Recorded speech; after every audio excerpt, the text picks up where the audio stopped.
민주당이 큰 카드를 던졌습니다. 해당 건에 대한 의미와 함께 제가 계속 통일교 특검을 받자고 했는데 민주당이 받았죠. 제가 민주당 지도부에 기막힌 제안 하나를 드릴 건데 뒤에서 제대로 보고 드립니다. 구독, 좋아요 버튼 꾹 눌러주시고 끝까지 시청 부탁드립니다. 오늘 민주당이 내란 전담 재판부 설치와 판사 추천 과정에서 위헌성 문제가 제기된 추천위원회를 삭제하고 판사회의에 추천권 정권을 주기로 했습니다. MBC 취재에 따르면 민주당은 오늘 오전 의원총회에서 내란 전담 재판부의 숫자나 법관 선정 기준을 판사회의에서 제시하도록 하는 안을 제안할 것으로 알려졌습니다. 또 이런 기준에 맞춰 법원 사무분담위원회에서 행정적 실무를 맡고 이렇게 구성된 내란 전담 재판부를 판사회의가 한 번 더 의결하는 방식을 최종적으로 채택할 것으로 보입니다. 당초 민주당은 지난 의총에서 판사 추천위를 판사회의와 전국 법관대표회의 소속 판사들로 구성하는 안을 제안했는데 전국 법관대표회의도 제외하는 수정안을 새롭게 올리는 겁니다. 이는 대법원이 예규를 통해 내란 전담 재판부를 도입하기로 한 데다 전국 법관대표회의 소속 판사들이 특정 성향을 띈 것 아니냐는 야권의 문제 제기함에 따라 내란 전담 재판부 설치법과 관련한 논란을 최소화하려는 방안으로 풀이됩니다. 네, 더 생각해보면 잘한 결정이라 봅니다. 판사한테 공을 던졌으니 이제 지들 차례입니다. 혹시라도 이상한 법관이 이상한 판결하면 그땐 국민들도 가만히 있지 않을 테니 그땐 지들도 뭐라 못하겠죠. 자신들 밥그릇이 위험하기 때문입니다. 관련해 해당 부분에 대한 화제가 된 문서 끝까지 봐주시고 여러분들의 생각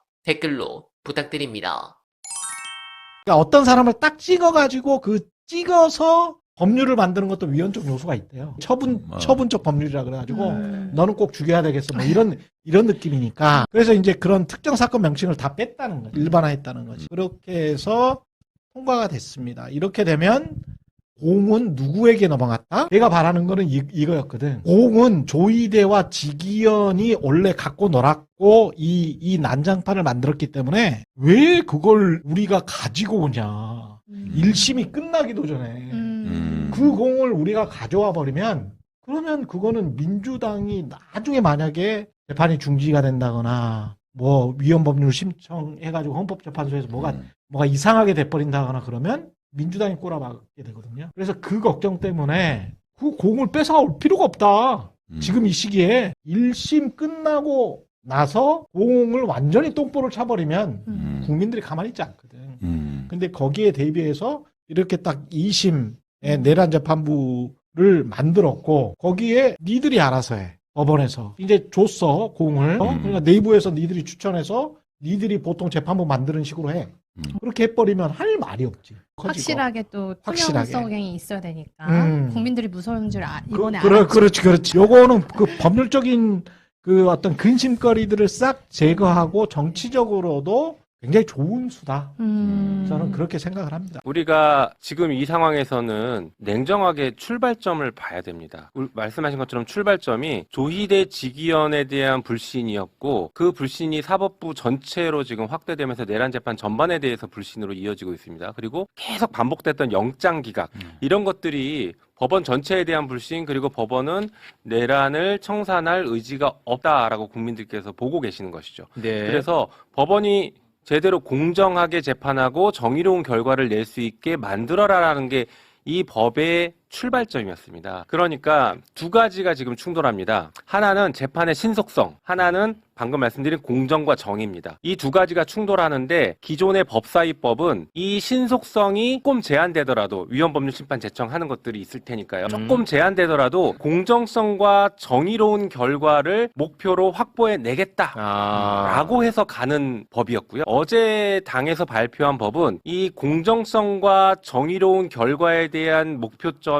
사라져 있는 상태에서 여전히 신속성에 대한 제한, 방금 말씀하신 항소심에서도 위헌법률 심판 제청할 수 있거든요. 그 신속성에 대한 제한만 여전히 남아있는 상태인 것이죠. 그러니까 목표는 사라지고 제한만 남아있는 법이 아니냐라는 우려를 사실 지금 할 수밖에 없는 상황입니다. 그런데 이제 법원이 그동안 돌아간 시스템을 보면 다른 이견이 있을 수 있습니다. 뭐냐면요. 그 내란 전담 재판부법을 통과시켜서 가면 결국에는 아까 말씀하신 것처럼 시대의 입김이 작용하는 구조로 내란 전담 재판부가 지금 꾸려지는 거잖아요. 외부 추천 다 빼버렸으니까. 그런 상태에서 배당을 하는 겁니다. 그런데 내란 전담 재판부법 지금 당에서 얘기하는 이 법이 처리가 되지 않고 그냥 재판을 한다면 지금 서울고등에서는 내란 전담 재판부를 만들겠다라고 얘기하고 있기 때문에 그냥 법원이 만드는 내란 전담 재판부에서 재판을 하게 될 겁니다. 이게 무슨 차이가 생기냐면요. 네네. 법원이 그냥 만드는 내란 전담 재판부일 경우에는 일종의 무작위 배당이 조금 더 실현이 됩니다. 그런데 지금 법에 따라서 그 조희대 대법원장의 영향하에 항소심이 구성이 되면 조희대의 지정배당 같은 모습이 발생하는 거예요.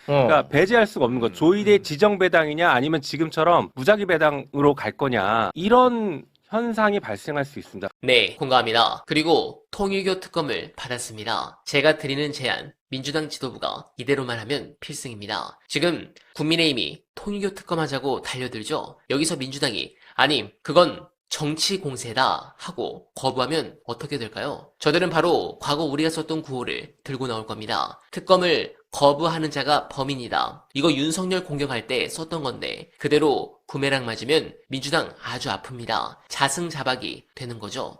피하지 마라, 받아라. 대신 조건을 걸어라. 어떤 조건이냐? 이게 예술입니다. 특검법의 핵심은 누가 특검을 추천하느냐거든요. 보통은 여야 합의나 제3지대 추천을 이야기하는데 여기서 아주 정교한 논리가 들어갑니다. 국민의힘과 민주당은 둘 다 이번 특검의 잠재적 수사 대상입니다. 용의자가 수사관을 고를 수는 없죠. 그러니까 둘 다 배제. 개혁신당 여기도 안 됩니다. 왜? 뿌리가 국민의힘이잖아요. 거기도 수사 대상에 포함될 수 있으니까 배제. 그럼 누가 남습니까? 이해관계가 전혀 얽히지 않고 가장 선명하게 칼을 휘두를 수 있는 곳 바로 조국 혁신당과 진보당입니다. 민주당은 이렇게 선언하는 겁니다. 좋다. 통일교 특검 전격 수용한다. 성역 없이 다 털자. 단 공정한 수사를 위해 특검 추천권은 비교섭 단체인 조국 혁신당과 진보당에 일임한다. 이렇게 던지면 국민의힘 반응이 어떨까요? 100% 거품 물고 반대할 겁니다. 그러다가 나중에 개혁신당은 넣어야 하지 않아? 이렇게 가도 결국 특검 후보는 대통령 지명이라 문제없습니다. 그리고 오늘 보도만 보더라도 국힘은 이거 실제 시작된다면 못 받습니다. 역공 가십시오. 절대 못 받습니다. 혹여 받더라도 우리는 조금 털려도 저들은 뿌리부터 흔들려 폭삭 망할 것입니다. 여러분들은 어떻게 생각하십니까? 동의하신다면 소중한 언알바 후원 부탁드립니다. 댓글에 고정된 내용을 통해 많은 사랑 부탁드리며 언알바는 오늘도 최선을 다하겠습니다. 여러분 고맙습니다.